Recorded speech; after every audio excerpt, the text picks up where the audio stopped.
Hello, everyone. Welcome back to another episode of your favorite YouTube channel and podcast.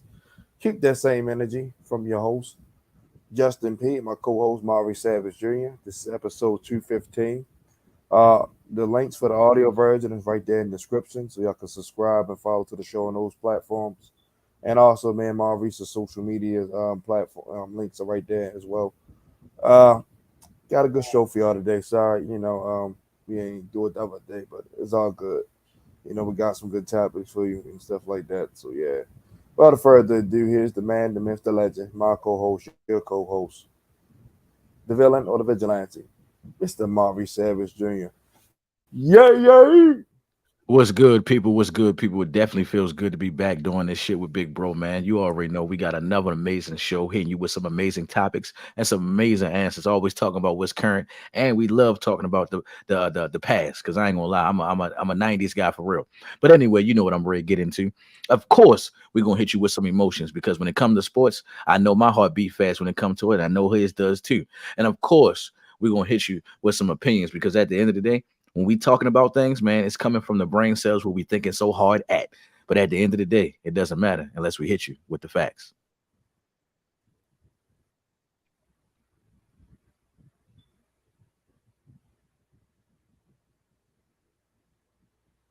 All right. I mean, that's a fact, Jack. So topic one, let's get to it. Let's talk about we're gonna recap Errol Spence versus Terrence Crawford. Terrence Crawford, not Errol Spence. Well, he not well, he knocked him down He three beat him. times. But yeah, the fight got stopped in the ninth round. I had Terrence Crawford. I think Maurice had Terrence Crawford. I'm not too sure. So go ahead, co-host. The floor Nah. is yours. Just give me your whole thoughts and Um. summary of this whole fight. Well, for starters, shout out to Bud Crawford. I mean, he's that guy. A lot of conversations that I had with Baltimoreans is that, I mean, he looks like a Baltimore guy, a Baltimore swag, a Baltimore bully, a Baltimore fighter. Um, I'm starting to see a lot of people in Baltimore probably like him more than Javante Davis. And everybody know about how Baltimore feels about Javante, but for starters, I had Errol Spence winning it. I felt like he could handle his business, and he probably could be the only one that could be. But then I started looking up other guys like Ennis, things like that. I think they would probably give Bud a run for his money. But to the fight, I felt like it was bad from the time it started. I mean, Errol Spence won the first round, but that was it. He didn't look himself even when he won that first round. Um, I hear a lot of boxers because I'm starting to, at first, this how it was for me as far as boxing. I knew who you was and I knew who your record was, and I knew how to box. I didn't really go into the depths of the cutting the weight, of fighting how many times in a year and months and all that.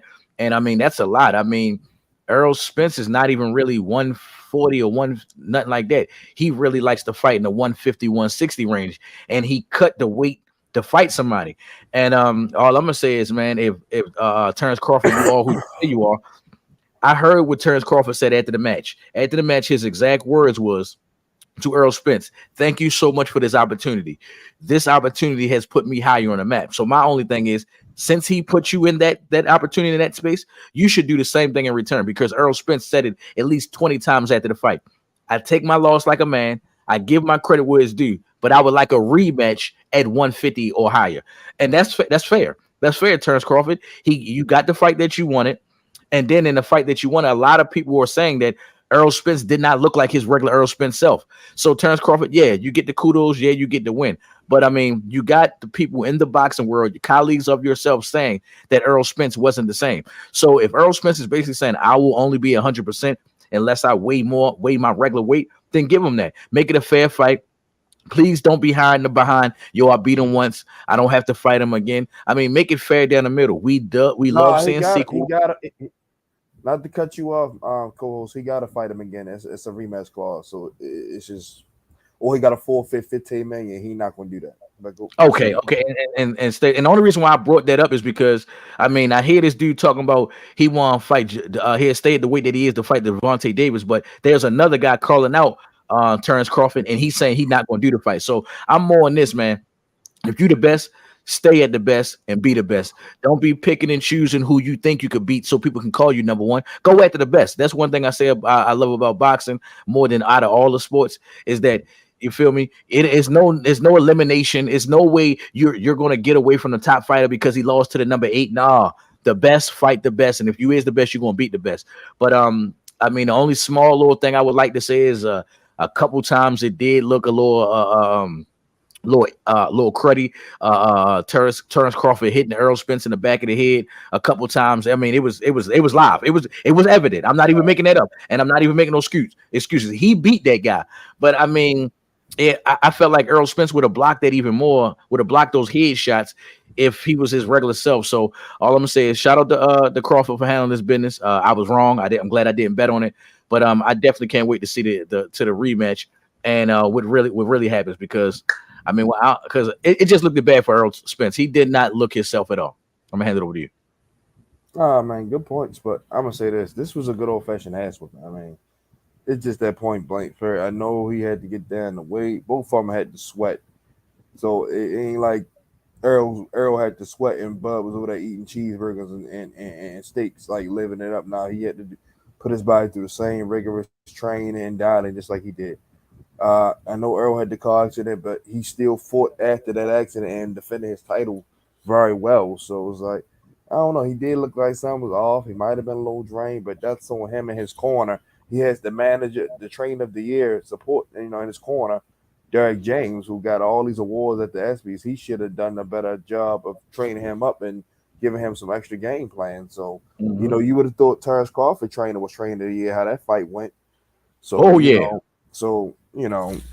hey, you gotta get, like I said, Bud wanted them all, man. They're plain and simple. He could have ended this sooner, but he kind of like let him hang around for respect. Because Earl never got dropped to turn around. He got dropped 3 times. I was like, damn, yeah, man. that was I'll be bad. lying. I'll be lying to you if I said I expected that outcome. I expected Bud in like 12, probably at late knockdown 12 or split decision.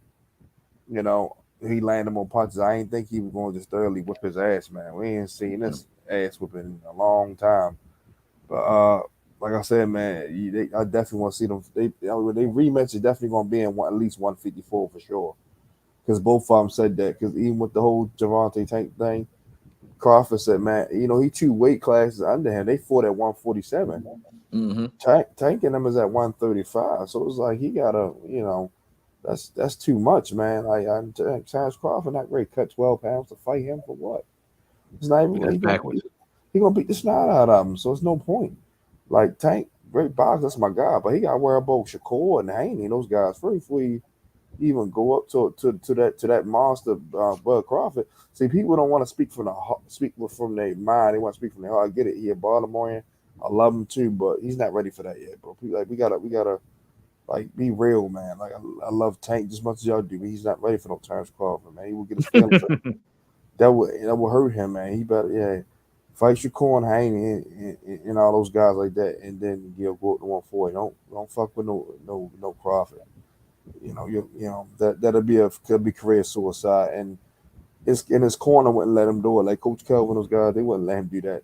Just to try to Mm-hmm. please some people. Them same people egging you on to do that, and once you get dropped, oh man, I knew Tank wasn't like that, man. He, Mm-hmm. Mm-hmm. want to turn on you. So yeah, just and Tank Man, a we can't smart have guy. that. Yeah, yeah, Tank a smart guy. He a smart guy. He not gonna do nothing like that. He probably just fucking around. Just they all just talk shit to each other. But Mm-hmm. yeah, the rematch definitely gonna be good though, man. I think Errol can put up a better showing this time. I think now he'll watch film and get more technical because he left himself open way too many times. So yeah, I think the rematch could at least go. It went to 9. I think the second one at least should go to. If it don't go to the distance, the second one it's like it was just we all got cheated. Mm-hmm. All right, on to our next topic. It's a fight coming up next month, September 30th. Jermall Challo, the undefeated welterweight champion, 154, versus Canelo Alvarez. Give me your thoughts on who you got winning. Hold on, he fighting. Hold on, Canelo is fighting a brother that's 37 1-1, or the brother that's 32-0. I'm gonna let you put your thinking cap on and you answer that. Why would he fight? Oh, Why would he fight the brother that got one loss? But he not the he He fighting Jermall Challo, not Jamal. All right. Jermall. I mean, well. Let me go into it because I mean, when I just looked at the rankings and all that, I mean, boxing got to kind of somewhat fix their rankings because there's a guy named Jamie. I can't really say his last name at the moment, but he's 26 years old and he's 42-0. So it's that's why I'm saying like that. I mean, it's cool that he's fighting a guy that's the undefeated brother and all that, but a lot of people saying that the brother who only has one loss is the better brother, and I can No, somewhat agree because no, I could. Huh? You said no? no, he's not. No, he's not. Well, look, hold on, and He's not. just hear me out. They both great. The only reason why I said that is because the brother that's 37-1-1, the guy who he lost to, the next time he fought him, he beat the shit out of him. It wasn't even close. You feel me? Right. So that's the only reason why I said that. But before I get into it, like I said, they need to fix these boxing rankings because when I did my research and looked at it, it's a lot of guys 26-0. I just mentioned a guy 42-0. There's someone 30-0. Like these guys not getting the recognition, I guess, because they not the big names, or just like how my cousin just informed me is they winning fights, but they not fighting anybody. And I think that's kind of a little robbery right then and there. I mean, 40-0, like I said, the guy that's 26, he's 42-0. He damn near could break Floyd Mayweather's shit, and he's only 26. You feel me? Something like that. But to go into the fight, I'm only going with Canelo because right now I believe if not Tyson Fury, I'm giving Canelo the best boxer right now. The last time I'm talking about a major fight where he was put on, like fighting against Floyd barely beat him. Because after that, Canelo wiped the floor with everybody. I mean, as you can see, he only has 2 losses. He's 58-2. You feel me? So I believe it's going to be a good fight. Nonetheless, I definitely would love to see Charletto. Make sure I say his name right. I would definitely love to see him to stay undefeated and all that. But I mean, these guys are getting up there in age. These guys are what? I think both of the brothers, they 30, 33 years old or something like that. It'll be a good fight, but I just think right now Canelo is too fundamentally sound. Like, I mean, the last couple fights that I've seen him in, Canelo was whipping guys' ass. Now, not to say that these guys don't whip no ass, because I believe he got 32 wins and 22 of those wins as KOs. So I'm definitely going to give credit where it's due. But I mean, I haven't seen any chink in the armor in Canelo.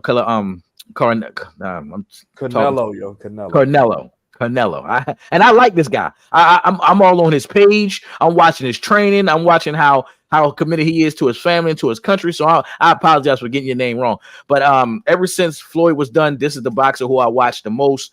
I would have loved to see him fight Pacquiao. You feel me? If they could bring that back out of the woodworks. But nevertheless, this is going to be a good fight. I will be watching this fight just like I was watching the Erroll Spence fight. But I'm going with Canelo by far. And I'm gonna give it 8 rounds. I'm gonna hand it over to you. I'm going with the champ. I'm going with Charlo, man. Okay. Kid ready, man. He took this fight for a reason, bro. He's ready, man. I got him watched him, man. He is a bruiser, man. Southpaw, Steve switching up from southpaw. And I mean to regular, like he got everything in his bag, man.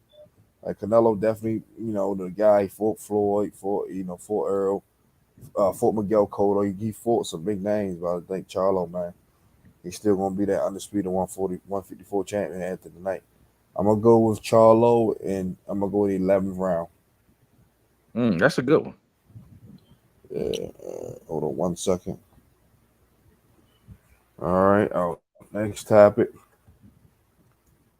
Tory Lanez gets sent to jail, gets his jail sentence. All right, give me your thoughts on that, co-host. Tory Lanez, the dude that did that joint with Megan Thee Stallion, right? Yeah. All right. Well, I'm pretty sure he's going to jail over that. Well, that's what he's going to jail for.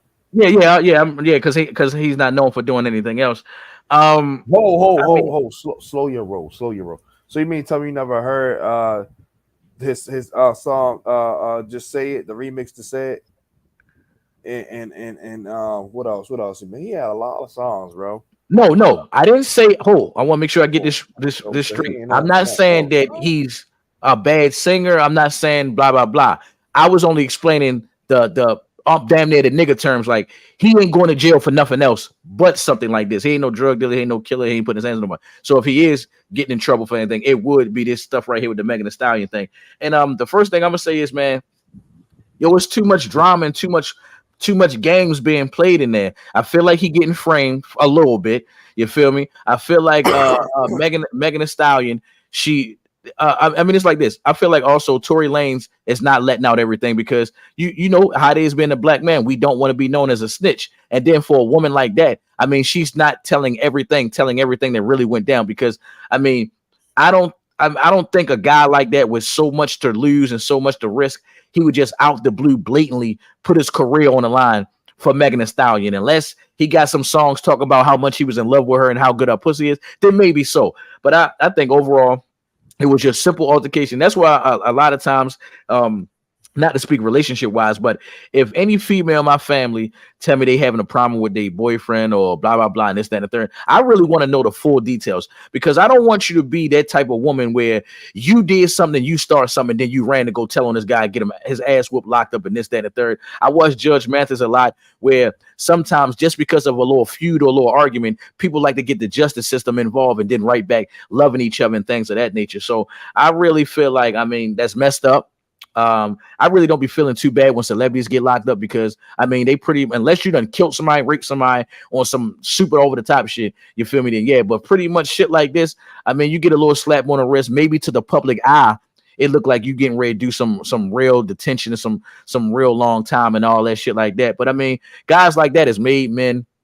You sell your soul and you feel me, you can have whatever you want. But I just think it's one of those relationship joints where she couldn't tell on herself so much, and he wasn't going to tell on her either. Because I think Megan Thee Stallion should have got some time after this shit too. I mean, what do you say? He shot in her foot or some like it was just something weird. I just think it's some publicity stunt for TV and shit like that. And if you notice, when Megan Thee Stallion went through with Tory Lanez during that time, her songs was the hottest. His songs were still hot. You feel me? It was like they was getting played more and more on the radio and shit like this, that, and the third.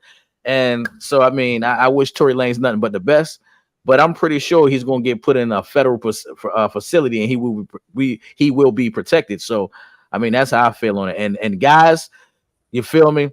If you see a girl that's going to be playing around with your emotions and just be playing around with you and not be fully what you want, don't try to convince her. Don't try to change it. Get out of there. Because I'm definitely want to say this and then I hand it over to you. Tory Lanez, there's no way you should have been in an altercation with a girl like Megan Thee Stallion when you have millions of girls who will just tie your shoe if you sing to them the right way. And here you go, you feel me, going through a drama with a chick that got millions of dudes on her. So next time, celebrities, when you see this, cut that off. Cut that off because it ain't worth it. I'm going to hand it over to you. No, it's sad, man, because this has been an ongoing thing. Like, people been going at each other back and forth about who did what and what. From what we keep hearing, he didn't shoot her. He grabbed a gun. Her and her best friend supposedly was arguing a fight because he was trying to fuck both of them, for what I heard. And one of them got jealous, so he grabbed the gun and then went off, hit her foot. So I guess I don't know, I wasn't there, but it's just a sad situation. It was just like basically she's the woman, he's the man, So he kind of got the raw end of the stick on this deal, but I fucks her back. She's a talented artist, but like I said, he might get 10 years. I don't think he should get 10 years for that. That shit was crazy. That's what I said, bro. Something not right. I mean, for 10 years, and then the whole altercation wasn't explained. It wasn't like he pointed the gun at her. Like, there's no report saying he pointed the gun and tried to kill Megan Thee Stallion. It's none of that. It's what you just said. So, I mean, how he get 10 years and Plaxico Burress didn't get 10 years. You feel me? So it is what it is. Yeah. Like, Henry Ruggs about to get 10 years and he killed somebody. So it's like, how Tory Lanez get the same time as him? And he ain't kill nobody. So the system definitely needs to be fixed, man. These lawyers, they do half-ass work because once they get the money in their hand, they can give two shits about their client. So, it's crazy, man. Definitely keep your head up, man. Like I said, I don't condone violence to women at all, so I don't want nobody saying that. But we don't know that. None of us was there, so we can't say, oh, well, how can y'all support him? Doing that to a woman. Like I said, we didn't say it. We don't know. Like, you know what I'm saying? Like when Bow Wow Being I was beating the shit out of him. Didn't nobody say nothing. They was joking him and laughing at him. I said, "Damn, if you don't have a foot, they be getting dragged through the mud." But that's just the world we live in. So I'm gonna keep your head up, Torey, man. It's like this just be a lesson be learned. You'll hopefully you come home. I mean, still come do your thing, man. Still be a family, man, because you do have kids. But yeah, it's just a fucked up situation, man. Come home How on some good one, behavior. yeah, how you possibly how one quick decision and reaction can lead to your years of your life going down the drain. So man, like I said, man, I hope everything works out for him. All right, next we want to talk some wrestling. Give me your top five SummerSlam matches of all time. This probably my favorite topic out the whole show. It ain't even not even probably. It is my favorite topic out the whole show. And y'all already know probably where I'm about to go with this. As you know, I talk on this show a lot as far as wrestling, and y'all know how I feel about Shawn Michaels. He is my favorite wrestler of all time. He the reason why I wear earrings, especially hoop earrings. I mean, Shawn Michaels. He was the man for me in the '90s. My number was I ain't got him in order, but first on the list, you already know Shawn Michaels had that little back injury. He didn't wrestle for about 4 to 5 years. I want to be correct. And then his first match back was with Triple H in a street fight match. It don't go to me no harder than that. You have a major back injury, and everybody know you lose your spine, you lose your back, you lost your body straight like that. And for him to have that spinal cord back problem and all that, and your first match that you win was a street fight, and that was a battle. That I think Shawn Michaels didn't even have on. He didn't even have on his wrestling tights. He had on jeans that He fight. had You on feel me? jeans and black combat boots. Yeah, yeah. There you go. I mean, and first of all, that show you a wrestler right there, man. Combat boot, not wrestling boots. He had on combat boots. I mean, he was doing everything. The top ropes. One of my favorites. What's the name? One of my favorite parts of his match is when he got on that ladder and was like, he pointed to the whole crowd saying, "I love all of you," and then jumped off and gave you the elbow. And then I mean that was me watching that. Then when you look up the documentary of all that about Shawn Michaels, that match really meant a lot to Shawn Michaels and his wife at the time. His wife didn't want him to do wrestling anymore. And she was like, if you is going to do wrestling, do it with somebody that you trust. And he trusted Triple H. And it was one of the greatest matches of all time. It was everything that you wanted. And that was like early 2000s. You feel me? Around 2010s, near that area. That was 2002. Oh, 2002. My bad. Because that's right. He was finished with wrestling. So that's my point when I say early 2000s. And it was giving you great old-fashioned 90s blood, guts, and tears. And, of course, you get the ladder match, one of my favorite matches of all time. So I got that as number one. Number two. This one almost got number one. I think one of the greatest matches of all time. Greatest matches. I want to put a lot of emphasis on that. Man, was when the Hardy Boys, Edge and Christian, and the Dudley Boys had that TLC match, and it was the first time it was a TLC match that was on a pay-per-view, and it had three major teams in it. You feel me? And that was wild. I mean, and the reason why I say that almost was number one for me. I remember in middle school, it was a group of us guys. It was really guys who was really like the Dudley Boys. And it was my boys who really liked it, Matt Hardy and Jeff. And it was these other dudes who really liked the Edge and Christian. And at that time when I was growing up, I was thinking to myself, man, how could you really like Edge and Christian? Them niggas poop and blah, blah, blah. I knew how you could like the Dudleys, but I knew how you like Jeff Hardy. But seeing that match and hearing about that match again, it made me relive like, yo, I remember being being in middle school and used to be bragging about Jeff Hardy and Matt Hardy. Then you'll have your other homeboy bragging about Devon, and then you'll just have these strange guys talk about Edge and Christian. And then we already know how the match turned out. Edge hitting the spear, the Jeff Hardy when he hanging from the grabbing the belt. Almost damn near everybody went through a table. Jeff Hardy when he jumped off the ladder and put Edge through a ladder. It was lit down there. The only thing that was bad about that match, and I'm being picky right here, is that the Hardy Boys didn't win it. Edge and Christian kept their titles and shit like that.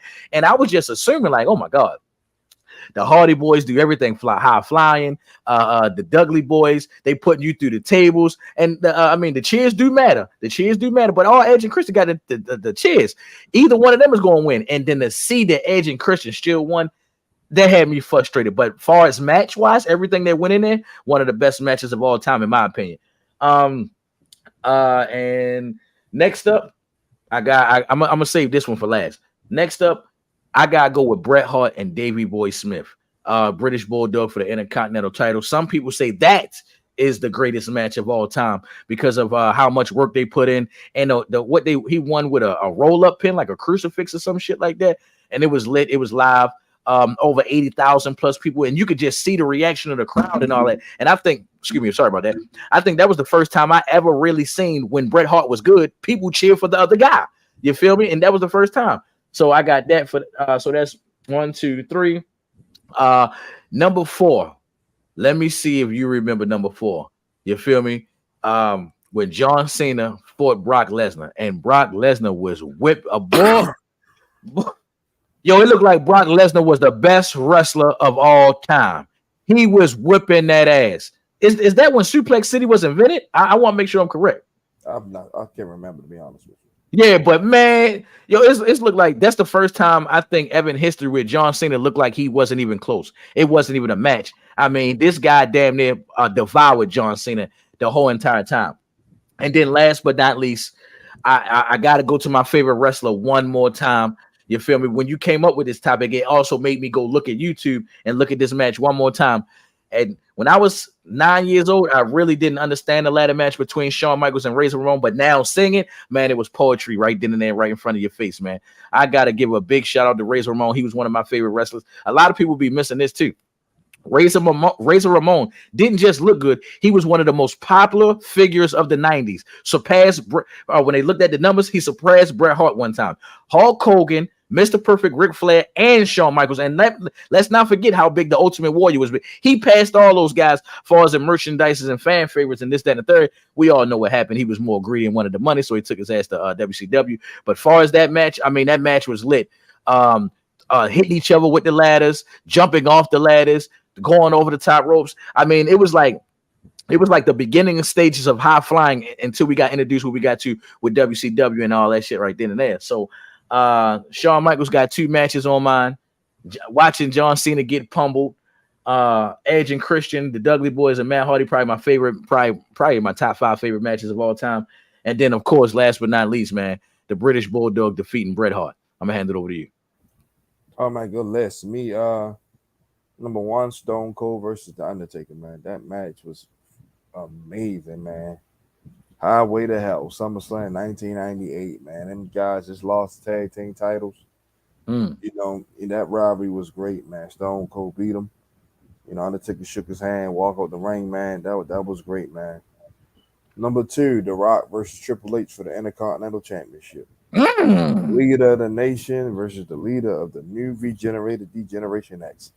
Yeah, man, they was going back and forth. You know, they had a street fight on Raw the week before. You know, the nation was a little short, but they beat up on DX with the help of Southern Justice by Jeff Jarrett and his crew. You know, that match, man. Remember they locked DX in the round, had China in the ring. Mark Henry's about to kiss her. Shawn Michaels come in, hit him with the chair and all that. Yep. So that match was great, man. That was great. The Rock put Triple H over. China hit, low blow. The Rock, he fall off the ladder. Triple H wins the Intercontinental title. That was great. I'm gonna go with Shawn Michaels and Triple H. That was great, man. Shawn Michaels' first match coming back since his departure in '98 after he lost Stone Cold WrestleMania 14. Put on a show, rolled him up, rolled Triple H up. Triple H, he tried to hit the sweet chin. Triple H counted to the try the pedigree. Shawn Michaels flipped him over, rolled him up, got him 1, 2, 3. That was a great match right there. And then number 4, The Rock versus Brock Lesnar. Woo! That was a good, man. 2002, man. Cause that promo leading up to that, man, that was great, man. That was basically, Brock moment like, hey, man, the next big thing is the next big thing. He won his youngest ever world heavyweight champion, man. Great match, man. Great overall match between 2 brawlers. Number 5, I'm going to go with, let's see, number 5. Triple H and Brock Lesnar, 2013. Yeah, that was a man. Triple H, Brock basically was calling Triple H old and washed up. You're now the COO. You can't do nothing with me. And Shawn Michaels told him, man, hey man, you the game, man. Go handle your business. Rock won the match, but Triple H put up a hell of a fight, but so What was that around the time when didn't Brock Lesnar break Triple H arm around that time? Was that around that feud? something like that. Yeah, that's when Triple H first cut the hair off. Yep. Yeah, something like that. Yeah, that was a hell of a match. So those are my top five right there. Okay. All right, our next topic: how far do you think the Orioles can go this season? How far? All the way to the World Series. The only thing that I feel, and I'm gonna hand it over to you, because I ain't gonna be too long on it, because I feel like right now the Orioles is the second best team in the entire MLB. I think their only problem that they ran into is that Orioles, you became good. I ain't gonna say good because what this is a 70 plus season for the Orioles, which is probably the first or second best record in the entire league. So I mean, we talking about the Orioles was damn near last place last year, trash, wasn't nobody worried about them, to now the first place of the entire MLB. So this is a great season nonetheless. It'll be even great season if you go to the World Series, but greater if you win. But I'm gonna have to stop you on your greater right now. Right now, man, I don't know how much you into baseball right now, but that's one of the connections that me and my grandfather have. Atlanta Braves is like that, bro. Atlanta Braves is like that.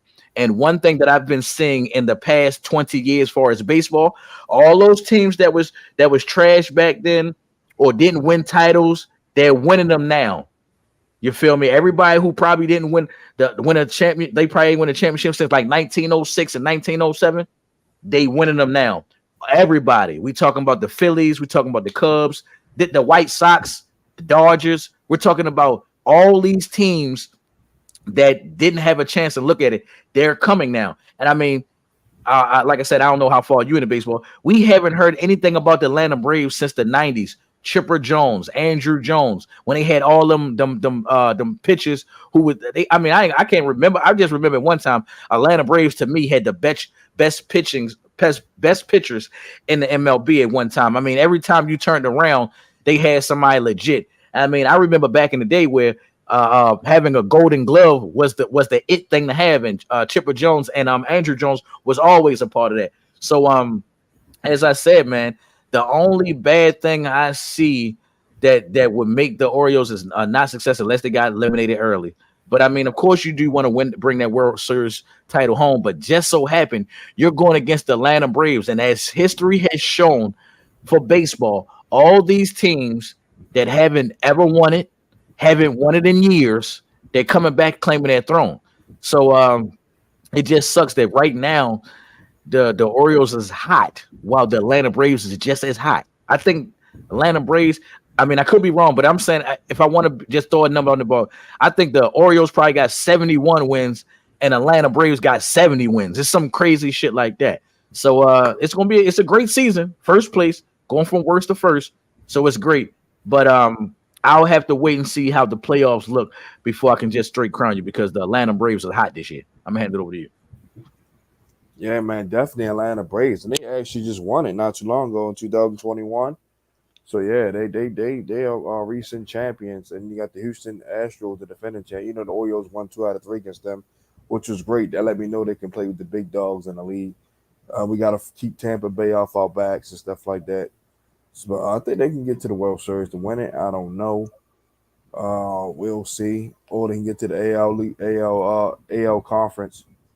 You know, at least conference round. But they definitely can go far. But we just gotta keep rolling, man. Put together the win streaks, because we'll get on a win streak, lose some, lose some. But like I said, man, Brandon High is doing a great job with this team, so they can go all the way. If, like I said, if everything stays afloat. Mm-hmm. I All agree. right. Last topic. We're gonna recap the Eagles versus the Ravens preseason game. Go ahead, Maurice.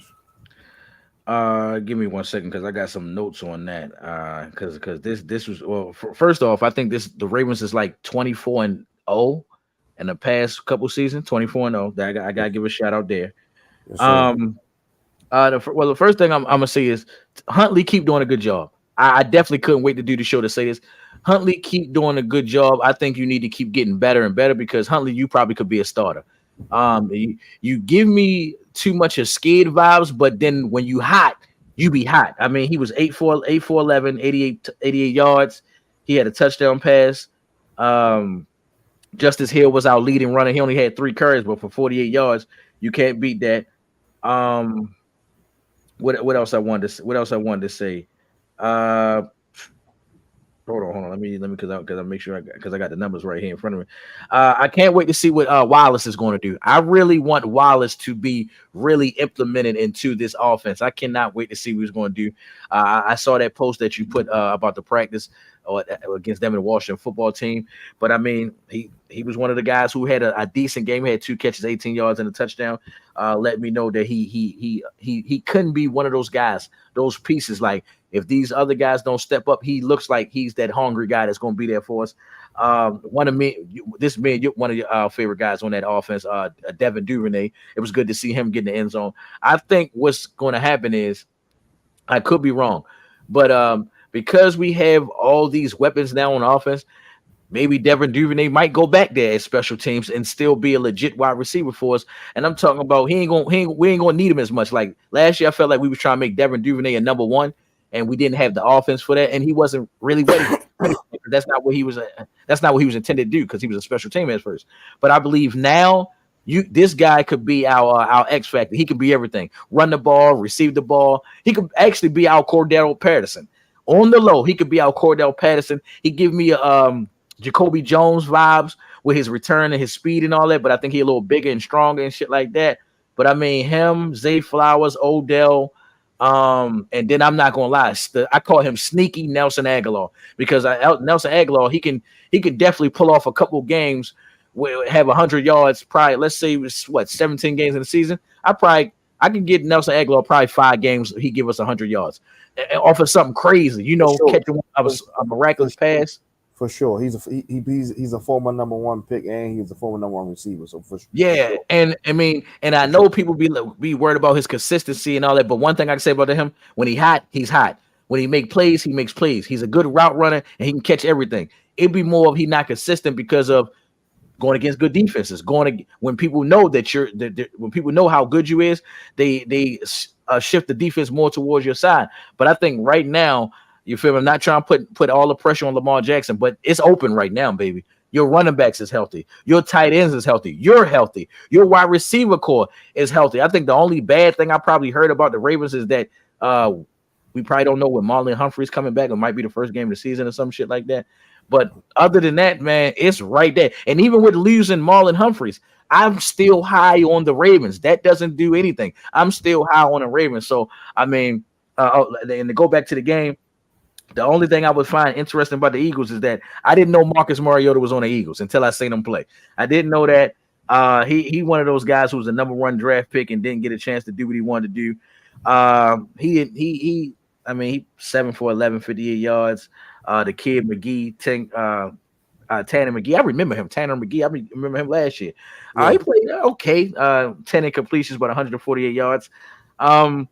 I still think the Eagles are the team to beat in the NFC. I don't see anybody who really much improved and got that much better, but I really still believe they're the team to beat. But overall, man, I love what the Ravens did. I thought the Ravens was kind of going to lose this game.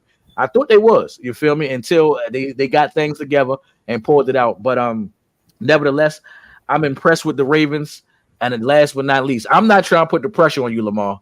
The Ravens fan base is, but I got to agree with them. Right now, what they say, the world is your oyster, because right now, man, you got all these wide receivers, all this talent. There's no excuse now. I'm going to hand it over to you. Yeah, man. Like I said, win or lose, it didn't matter because it's a preseason game. Fuck that streak. It's cool. It's nice. It's okay to talk about, but who gives a fuck? That don't give you no championships.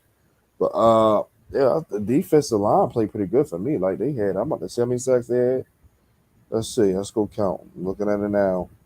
Malik Harrison had a sack. Darryl Worley had 2 sacks. You know he's a DB.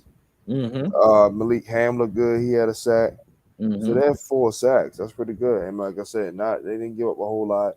Brandon Stevens played okay. Gave up a few catches, but it's going to happen. This is the NFL. Cornerback is the hardest position to play in this league because, like I said, you running back with a guy running forward. He know his route. You don't. So for all the casual fans, nobody's going to get held to 0 catches every week. It doesn't happen. It You doesn't might see happen that every shit week. happen. You might see that shit happen maybe 3 times the whole entire football season. Out of all these games that's played, you might see it. You'll count on one hand how many times that happens. And a lot of times it's because the quarterback get hurt or some other stuff, or defense just completely just say, you know what, Yeah.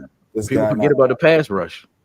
that too, or they got there, or the defense is basically say, you know what, we're gonna bracket you, so somebody else will have to beat us.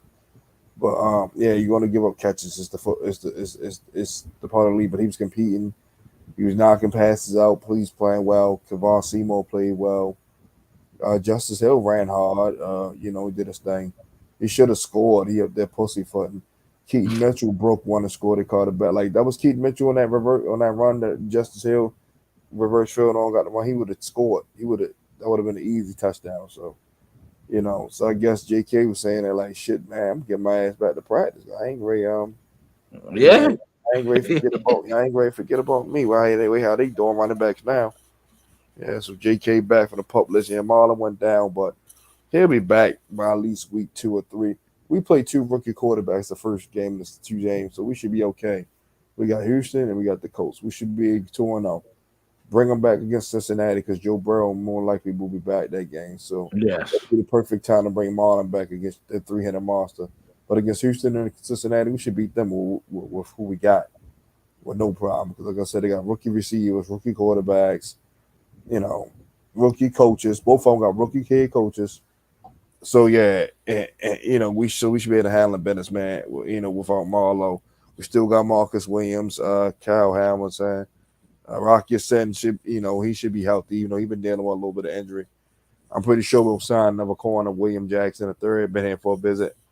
So I'm sure they're going to probably get something done with him or bring back Kyle Fuller or something. They're going to have a plan. We know this. They're not going to just say, hey, we're not going to do nothing. They're going to have a plan. And like I said, Clowney's still on the table to help out the pass rush. So we'll still be okay. Like I said, overall, the O-line looked pretty good. Ben Cleveland played okay besides giving up that one play Jalen Carter made, Tyler Huntley. I mean, Josh Johnson got rid of the ball. Mm-hmm. But Jalen Carter's a beast. But other than that, Ben Cleveland did good. Malasala Lalu did pretty good at left guard. So did John Simpson. Tavares Robinson didn't do too bad at the edge. Malik Harrison and Deshaun Phillips played amazing. Jabo, he a little rusty, but we need a little bit more out of him. He got to stay disciplined. He kept going inside when he was supposed to stay outside, but that's going to get better with time. But and both quarterbacks look good. Huntley look good, and Josh Johnson look good. Anthony Brown, he's going to be on the practice squad. He's going to be cut because that man's interception was like, Yeah, I don't. yeah, wow, like. But overall, we looked good. And then the joint practice against the Commanders, we looked good as well. Tyler Wallace did his thing. Duvernay caught a touchdown. The kid Sean Ryan was making plays. He probably can be a practice squad guy, but yeah, all in all, like I said, we like about 1 or 2 moves away from being where we want to be. Mm-hmm. Man, that's it, man. Like I said, that's it, fellas. Sometimes our shows will be super long. Sometimes it's gonna be, at a medium length.